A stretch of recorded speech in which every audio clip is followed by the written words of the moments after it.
Hi வணக்கம். நான் உங்க திருப்பூர் இலக்கியாங்க. நம்ம 6 நாளைக்கு முன்னாடி இன்னைக்கு 7வது நாள் ஆயிருச்சுங்க. இவன போய் நம்ம அன்னூர்ல எடுத்துட்டு வந்தோம். இவன் பேரு காவேரி. இவனுக்கு 3 குழந்தைங்க இருந்தாங்க. அதெல்லாம் அடாப்ஷன் குடுத்துட்டாங்க. ஒரு பப்பி மட்டும் வீட்ல இருந்துச்சு. இவன கருத்தடைக்காக நம்ம உமா சிஸ்டர் அன்னூர்லேருந்து கூப்பிட்டுருந்தாங்க. இவன் ஏற்கனவே நல்லா எல்லாருக்குமே தெரியும். இவனை எடுத்துட்டு வந்து அடுத்த நாளே பிளட் டெஸ்ட்லாம் பார்த்துட்டு இவனுக்கு கருத்தடை நல்லபடியா பண்ணியாச்சுங்க. பண்ணிவிட்டு இவன் 6 நாள் போர்டிங்கில் இருந்தான். இவனுக்கு தேவையான மருத்துவ உதவி எல்லாமே நல்லபடியாக போயிட்டு இருந்துச்சுங்க. நான் ஊரில் இல்லைனாலும் நான் என்ன சொல்ல வரேனே, உமா சிஸ்டர் மாதிரி இது வந்து ஒரு ஸ்ட்ரீட் டாக் தாங்க. அவங்க வந்து இதுக்கு தனிப்பட்ட முறையில் செலவு பண்ணாங்க. எல்லோரும் செலவு பண்ணி பண்ணுங்கன்னு நான் சொல்ல வரல. பட் அவங்களால முடிஞ்சதை செஞ்சு இந்த மாதிரி பிள்ளைங்களை வந்து வாழ்க்கையை வந்து நல்ல எதிர்காலத்தை உருவாக்கலாம் இல்லையா. இவன் நல்லா சாப்பிட்றான். இவனை இன்றைக்கி காலையில் தான் 4 நாள் கழித்து நான் போயிருந்தேன், பார்த்தேன். நல்லா சாப்பிட்டான். அப்புறம் வந்து இவனுக்கு ஸ்டிச்சிங் பிரிக்க வேண்டியது இருந்துச்சு. நான் வரட்டும்னு வெயிட் பண்ணாங்க.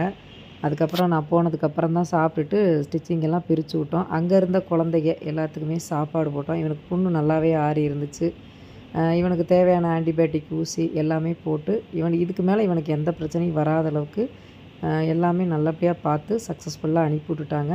நானும் இவனை சாப்பிட வச்சு கூட்டிகிட்டு வந்து அவங்கக்கிட்ட கொடுத்துட்டேங்க. அங்கே ஹாஸ்பிட்டலில் இருந்த நம்ம அருந்ததி, கடம்பன் அண்டு கல்கி, யமுனா இவங்க 4 பேர்த்தையும் பார்த்துட்டு இவனையும் பார்த்துட்டு இவனை எடுத்துகிட்டு போய் உமா சிஸ்டர்கிட்ட கொடுத்தேன்.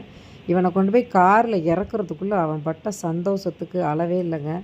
ஆஸ்பத்திரிலையும் பாருங்களேன், கிளம்புறப்ப அவ்வளோ குஷியாக கிளம்புறான். எல்லாத்துக்கிட்டையும் போயிட்டு வரேன்னு சொல்லிவிட்டு சந்தோஷமாக கிளம்புனான். அங்கே போய் அவன் இடத்துல விட்டோன்னு அவன் சந்தோஷத்துக்கு அளவே இல்லை. இதுதாங்க வேணும். நம்ம அடிபட்டிருந்தாலும் சரி, கருத்தடை பண்ணாலும் சரி, நாம் வந்து அவங்கள நம்ம கூடயே வச்சுக்கணும்னு நினைக்கக்கூடாதுங்க. ஆரோக்கியமான குழந்தைகள ரெடி ஆனதுக்கப்புறம் கொண்டு போய் அவங்க இடத்துல, அவங்க ஏரியாவில் விட்டால் தாங்க அவங்க சந்தோஷமாக இருப்பாங்க.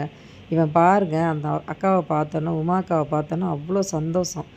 செயினை கலட்டுறதுக்குள்ளே இறங்கிட்டான். அவ்வளோ சந்தோஷமாக ஓடுறான். ஓடி போய் அவங்க குழந்தைய பார்த்தான். பால், பிஸ்கட்டு எல்லாமே வச்சுருந்தாங்க, சாப்பிட்டான். உமா சிஸ்டருக்கும் ரொம்ப ஹாப்பி. எனக்கு ரொம்ப தேங்க்ஸ் பண்ணாங்க. அங்கேருந்து நாங்கள் விடை பெற்று கிளம்பிட்டோங்க. ஏன்னா 2 நாளாக நாங்கள் அலைச்சலாகவே இருக்கோம். நீங்கள் பார்த்துருப்பீங்க. இன்றைக்கி நைட்டு 9 மணி லைவில் சந்திப்போம். Thank you all.